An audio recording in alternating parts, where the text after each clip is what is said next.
Estão vendo aí? Já tem ótimo. Então, essa aqui é a capa do livro, né, que eu até compartilhei com a Priscila, acho que ela deve ter mandado para vocês de alguma maneira. Ou colocar, tem o drivezinho, né?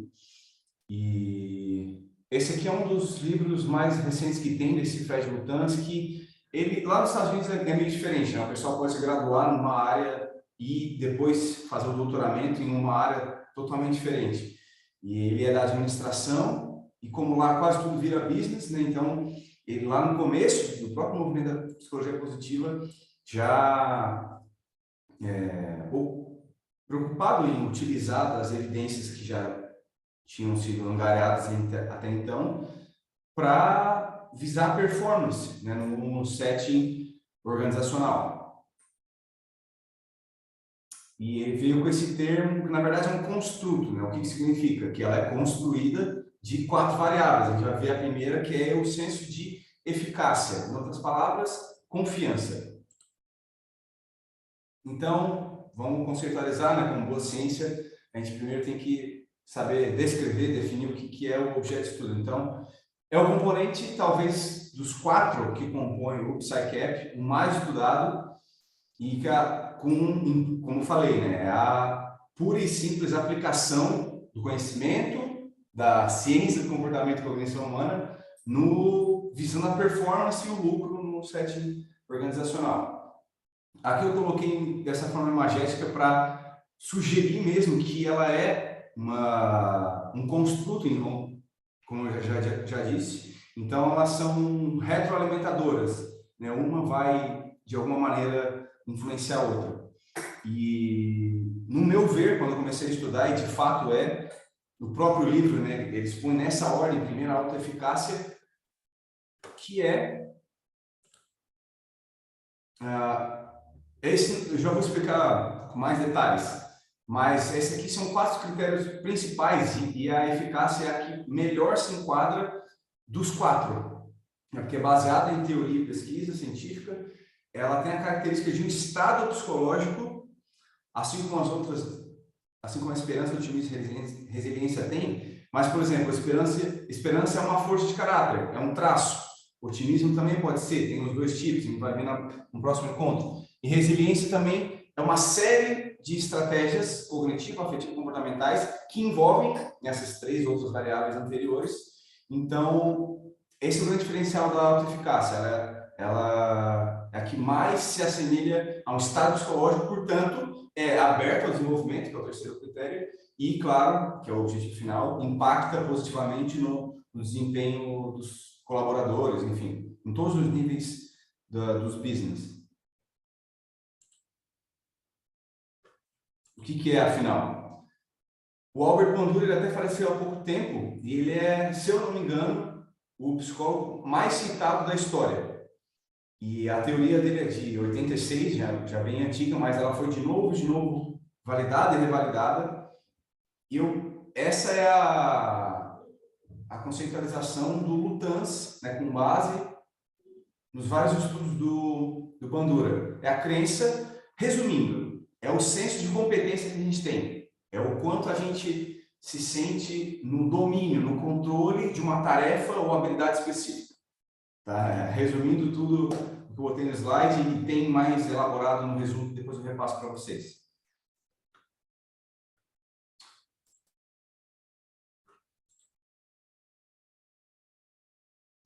E por mais que está até com o nome, né, do título do capítulo, confiança, na verdade é mais na literatura da psicologia positiva, exatamente, que eles os termos são usados mais ou menos de maneira equivalente, né? Mas na verdade alguns autores colocam a confiança como um construto subordinado à eficácia.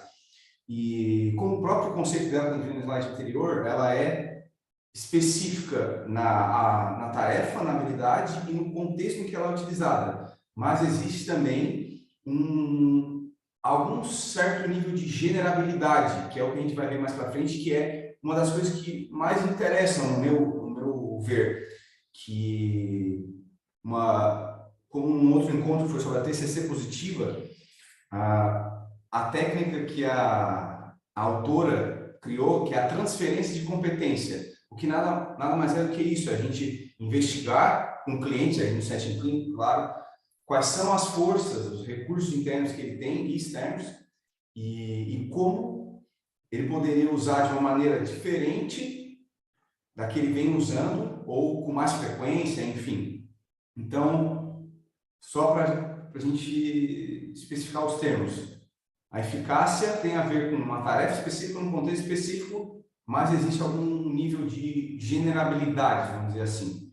Só que o ponto é, deve haver certa similaridade, né, entre as duas, entre um contexto e a tarefa a ser transferida de uma para outra. Me fiz entender ou não? Priscila, já que a gente tem mais intimidade, se eu estou muito, muito distante do linguajar, me fala. Não, eu tô entendendo. Tá tudo Ah, certo por tá. enquanto. Beleza. Então, pessoas altamente eficazes, né? Que têm esse senso de agência, no inglês, traduzindo para o português não fica muito claro, né? É o senso de agência, mas nada mais é do que a pessoa livre e voluntariamente escolher por si as pessoas que têm esse senso, né, de competência, de controle, de domínio em determinada habilidade, tarefa, estabelece metas elevadas para si mesmo, escolhe voluntariamente tarefas difíceis, prosperam diante de desafios, são altamente automotivadas, investem o esforço necessário para alcançar suas metas e, quando enfrentam obstáculos, perseveram. Isso é um grande resumão de pessoas, né, que manifestam esse estado barra traço de personalidade. De novo, né, eu vou passar daí o resumo para vocês e vai ficar tudo mais claro.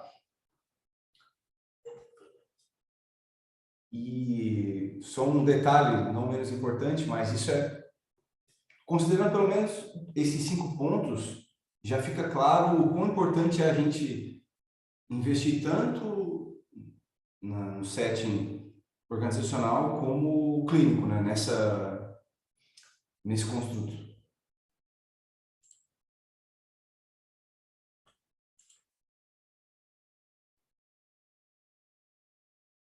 Isso aqui elabora um pouco mais no slide anterior, que pessoas com esse senso de autoeficácia elevado, elas não só buscam metas de evitação, que nada mais é do que tentar evitar o sofrimento. Elas buscam cada vez mais, de novo, por terem esse senso de confiança nas suas capacidades e recursos, elas buscam cada vez mais complexos e desafiadores objetivos de vida que, por isso que o nome diz meta de aproximação, do quais elas querem conquistar e não que elas querem evitar.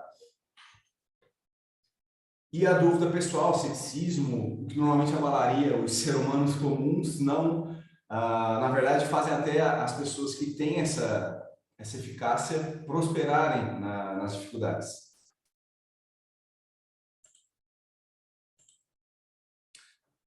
No livro, o autor ele sugere uma atividade experiencial, que é, se o pessoal quiser me acompanhar, mas é escolher um domínio específico da vida, uma área, uma dimensão, em que tu se sente muito confiante. É só para imaginar, tá, gente? Não é para fazer teatrinho nem nada. Pode ser trabalho, educação, na família, amizade, esporte, enfim. Nessa área que tu se sente confiante, tenta lembrar em detalhe, cuidadosamente, as várias tarefas que tu precisa realizar nela para ser bem-sucedida. Dependendo do tempo que se tiver e da complexidade dessa tal tarefa, essa lista pode ser muito extensa. Mas vamos lá. Por favor, escolham mentalmente, façam mentalmente. Escolham uma área que vocês são confiantes e quebrem elas, analisem elas. Em quais as específicas tarefas que vocês têm que fazer para ter sucesso nesse domínio.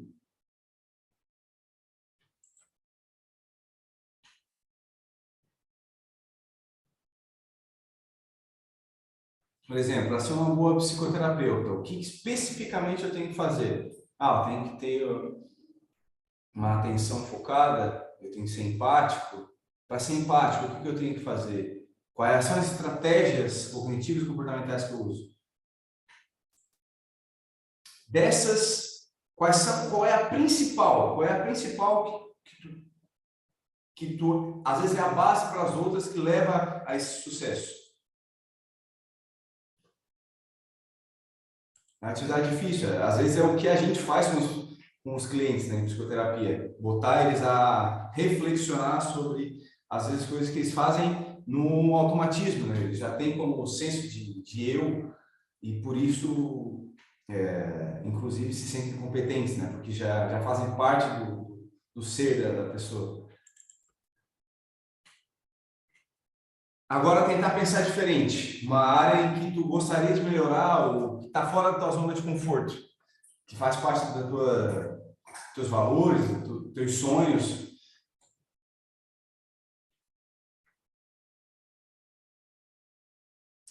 A ideia geral do exercício é: será que quando eu pedir para te especificar as tarefas que tu se sente confiante, tu consegue generalizar essa habilidade para essa área de dificuldade?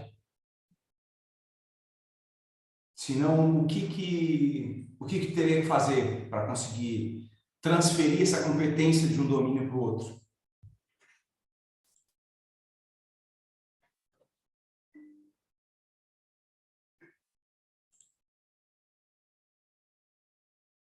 Eu, particularmente, no setting clínico, é uma das estratégias que eu mais uso, porque partindo, né, dos pressupostos da psicologia positiva, a gente identifica as forças de caráter da pessoa, recursos internos e suporte social e ambiental.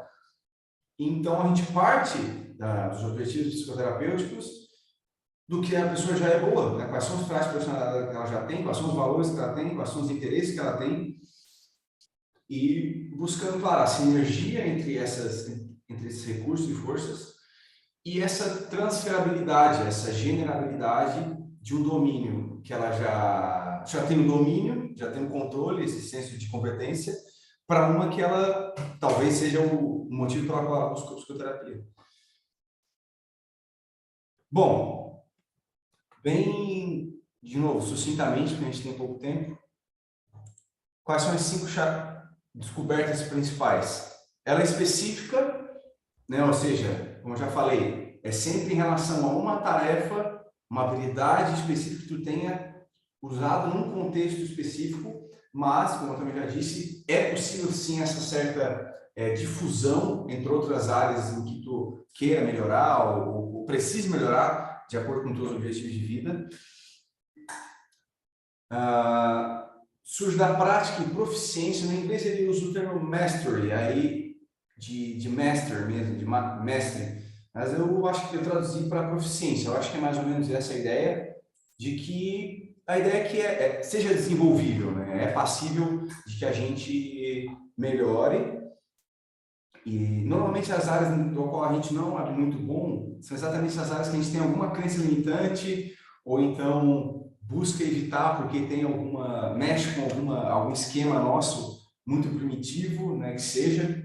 Então, e que tem a ver agora com o terceiro ponto, que é sempre possível melhorar, né, porque mesmo em áreas que a gente é confiante, seja ela, o exemplo que eu usei, sendo psicoterapeuta, ainda assim, em alguma coisa específica, é bem possível, muito provável, que a gente não se sinta muito seguro em relação, né, a algumas coisas.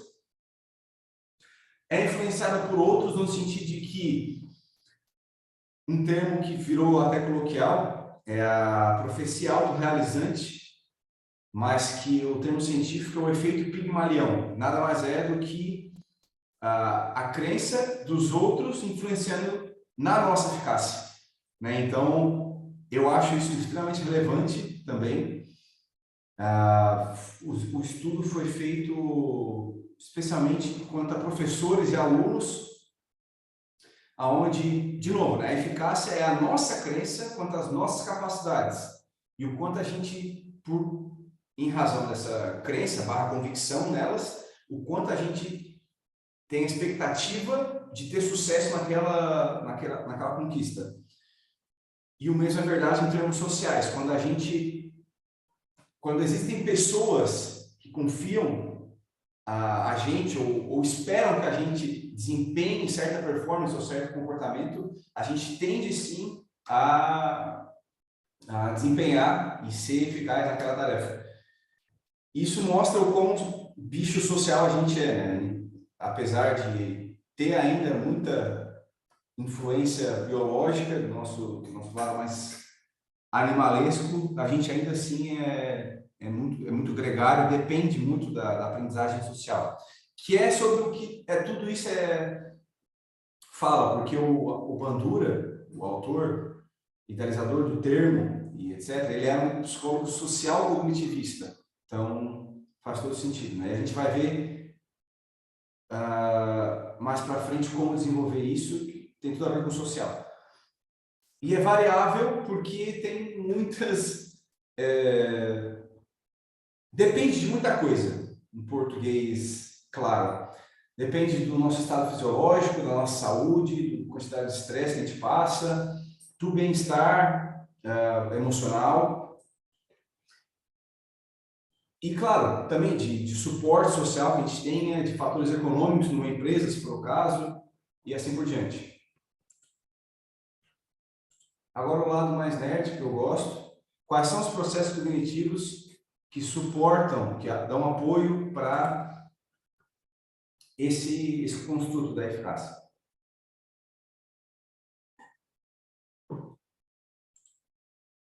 A simbolização, que é talvez o que mais nos diferencia dos outros animais, que é a capacidade de nada mais é do que representar um objeto, uma situação, uma pessoa com um sinal ou um símbolo, né? O exemplo mais claro é a linguagem. Vocês estão lendo palavras que são só um monte de linhas curvas e juntas que representam a coisa em si.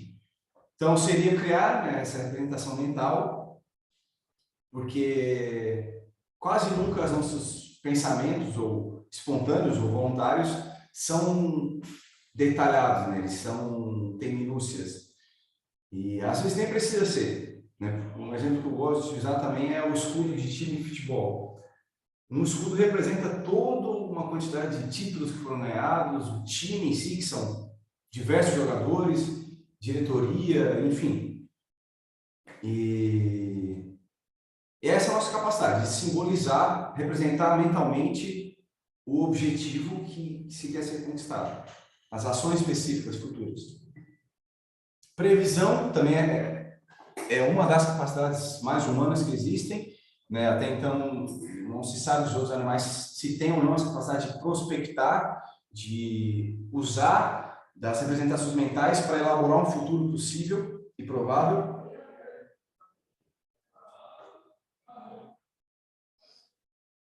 Claro, sempre focado no qual é o desempenho específico que se almeja. De novo, né, gente? Isso aqui estamos falando dos processos que levam à autoeficácia, né? Então, simbolização, representação mental, prospecção, ensaio mental futuro, observação, que isso é muito importante, é talvez o ponto mais vital da teoria do Bandura, que ele chama de aprendizagem vicária ou modelagem, que é basicamente, um exemplo mais claro que eu posso dar é como a criança aprende. Ela observa, né, e vai simplesmente introjetando, assimilando os comportamentos dos cuidadores, enfim. E a gente voluntariamente pode fazer isso também. Mas, claro, o ideal é que a gente... o autor aponta dois passos importantes.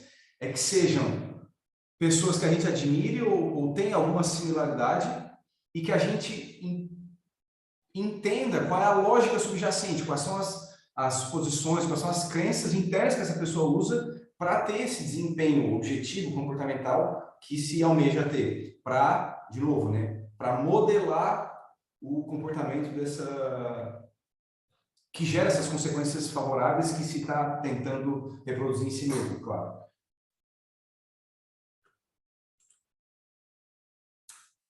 Autorregulação, que nada mais é do que estabelecer as metas por si próprio, né, o que se quer, e variar o comportamento, né, as cognições, para se obter aquele resultado desejado.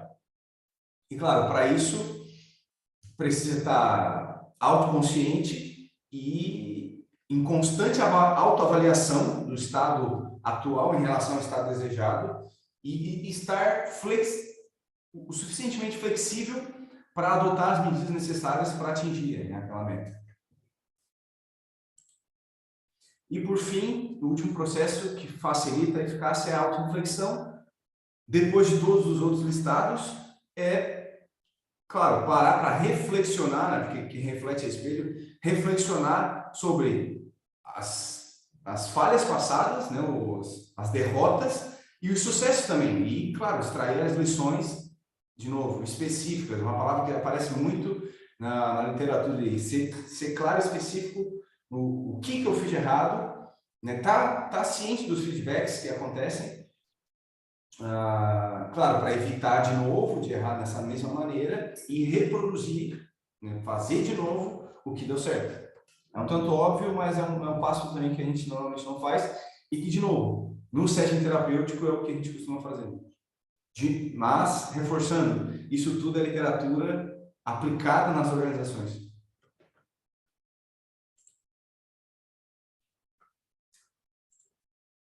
Bom, utilizar esses processos cognitivos aumenta a probabilidade de alcançar nossos objetivos, porque eles impulsionam a gente em ter mais autoconsciência, autorregulação e logo se desenvolver, porque nos permite identificar quais foram os erros e fazer mais dos nossos acertos.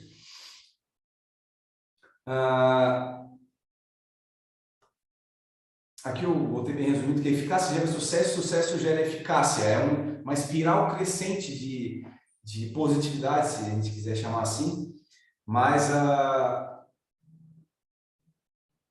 tem uma vírgula aí, porque o sucesso só gera eficácia, aí é importante. Se for interpretado como tal, se for interpretado que foram os meus esforços, as minhas capacidades que eu voluntariamente apliquei para ter aquela conquista, aí sim aumenta o senso de autoeficácia, senão o sucesso não gera. Mas, de novo, ter essas crenças, ou melhor, convicção nas próprias capacidades e recursos gera, sim, sucesso. Isso é que a literatura mostra de novo. É isso que a gente vai ver agora. Que já foram feitas diversas meta-análises, né, até porque é um construto até antigo. A nível individual e coletivo, mostra uma forte correlação positiva entre eficácia, motivação e desempenho laboral.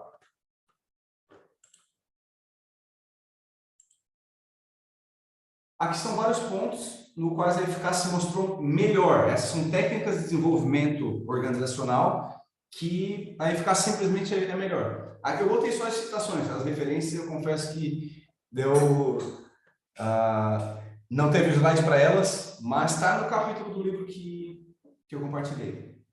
Então, o método SMART é melhor que o método SMART, é melhor que feedback, que o nível de satisfação do trabalhador, é melhor que o traço de personalidade e conscienciosidade, que é um dos melhores preditores de autorregulação e desempenho, e por aí vai. Aqui outros pontos, também está relacionado à melhora da saúde e funcionamento sob estresse, que é muito relevante, né? Ainda mais na era do burnout. Agora, o que mais importa, que a gente ainda tem um tempinho, mas, de novo, aqui eu botei bem por cima, tá, pessoal? Mas aqui, no meu resumo, tá melhor discorrido, ainda que sintético. E que essas são as 4 maneiras de desenvolver a autoeficácia. Por experiências pequenas, de novo, ele sugere que seja, nas organizações, quebrar as tarefas difíceis nas suas especificidades, para que assim como na clínica a gente faz com objetivos pequenos para que a probabilidade de sucesso seja maior, assim, tendo esse senso de domínio, de maestria sobre essa tarefa, vai aumentar o senso de domínio e de degrau por degrau, depois se integrando todas as tarefas que têm que ser feitas, se consegue desenvolvimento, né, do colaborador. Aprendizagem vicária, né, ou modelagem, como eu já falei, é mais eficaz. De novo, se forem feitas com pares ou então grupos auto-organizados, do que isso, o que a literatura mostra, do que fazer grandes workshops ou então trazer um grande palestrante de fora, expert, porque qual é o mecanismo por trás? Qual é a explicação? A gente não consegue se identificar com aquela pessoa. Ela está tão distante da gente que a gente sente já a gente nem tenta porque já sente que vai fracassar. Isso, de novo, tem a ver com o ponto anterior, de saber quebrar nas tarefas menores, para aí sim, gradativamente, ter esse senso de eficácia construído aos poucos. E ainda sobre a modelagem, seria, sendo pares, ou pessoas no mesmo nível hierárquico que tu também vai ter mais, vai ficar mais à vontade de perguntar para a pessoa quais são as estratégias, o que tu pensa enquanto aí, quais são as tuas convicções, quais são as tuas posições que te levam a ter esses resultados comportamentais. Persuasão social e feedback também, já falei sobre o efeito Pigmalion, né, da profecia autorrealizante, que nada mais é do que, aí sim entram os superiores, né, quando eles identificam, reconhecem e te reforçam positivamente as tuas competências, as tuas conquistas no trabalho. Isso é até mais eficiente para desempenho no trabalho do que aumento de salário e promoções. Isso é o que está trazendo a literatura, mas, de fato, tem um custo-benefício ótimo, porque isso não demanda nenhuma despesa, né, econômica. O teu supervisor, chefe imediato, apreciar as tuas qualidades e os teus feitos. Excitação ótima, na verdade, em inglês está arousal, que pode ser estímulo. Então, eu traduzi para excitação ótima e bem-estar psicológico. Porque como o próprio Seligman, na teoria do bem-estar dele, e a Barbara Fredrickson, na teoria das emoções, da ampliação e construção, que ela chama, como o nome sugere, as emoções, os estados internos agradáveis de dispositivos expandem o nosso repertório cognitivo comportamental, tornam eles mais flexíveis e mais motivados. Então, toda a literatura da organização positiva está em torno disso, né? De que quanto melhor as pessoas se sentem no trabalho, mais elas se engajam, melhor é o resultado que elas têm. E é isso que o Lutanz, o autor da Psycap, que a gente está vendo aqui, buscou, né? A melhora do desempenho dos colaboradores. Então, e aqui nesse ponto também está a saúde propriamente dita, a vitalidade. Se a pessoa está em burnout, está estressada, está doente, ela não vai também ter esse senso de eficácia, de competência. Então, vai, claro, obviamente, interferir na performance dela. E aqui um ponto que deixei pequenininho, mas é isso que vocês vão ver no meu resumo, que, como todo americano, né, praticamente todos são pragmáticos, a ideia era usar o que os estudos empíricos trouxeram e aplicar, ainda que sejam microintervenções altamente focadas no trabalho, ou mesmo de maneira mais espontânea e no dia a dia do colaborador, que mostraram já também bons resultados. Aqui eu botei algumas das citações. Aqui são algumas possíveis armadilhas. Mas, depois vocês leem com calma, mas o que mais importa é o último ponto ali, de que, apesar de existirem elas sim, elas só explicam 5% dos resultados.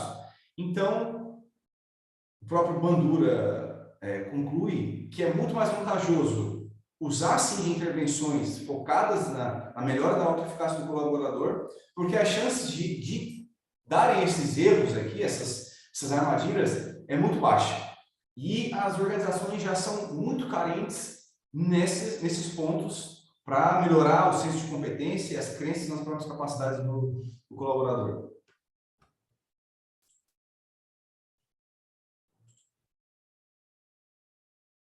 Ele até ousa dizer, o Maddox, na verdade, né, que no ambiente atual, onde na era da informação, né, da tecnologia, onde nada mais é aritmético, tudo é exponencial, onde, claro, contratempo sempre vai ter diversidade, até mesmo pequenas distorções da realidade para comunicar uma leve ilusão imprecisa de controle deve ser incentivada. Ou seja, ainda que não seja extremamente preciso e verdadeiro, de novo, né, o mecanismo por trás é esse efeito Pigmalião, de que ainda que se o chefe tem uma expectativa positiva quanto a ti, ainda que de maneira não consciente, a gente vai buscar atender aquelas expectativas e vai render, né, no bom português. E claro, a confiança, a eficácia é um contribuinte chave para a vantagem competitiva agora e, obviamente, daqui para frente.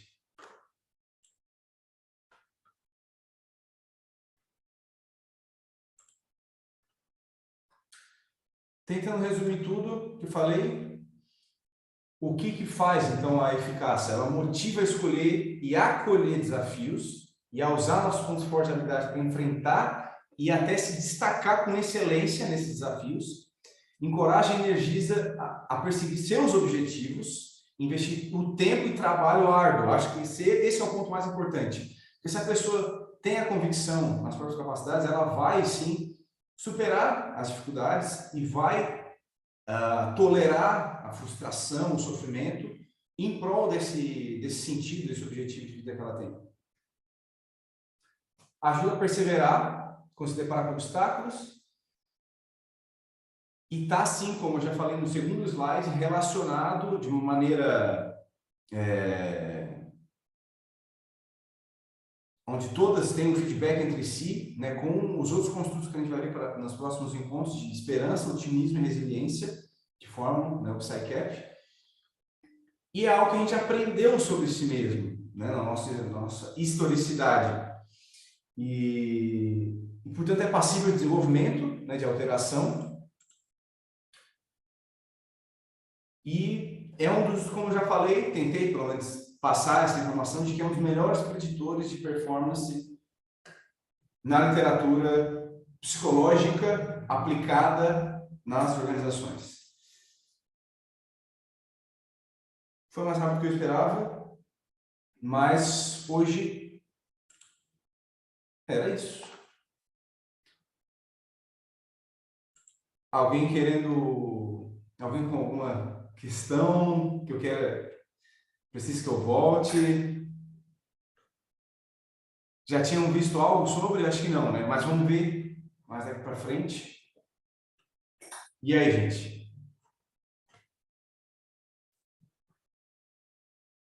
Deu para despertar a curiosidade, pelo menos, para depois ler o resumo?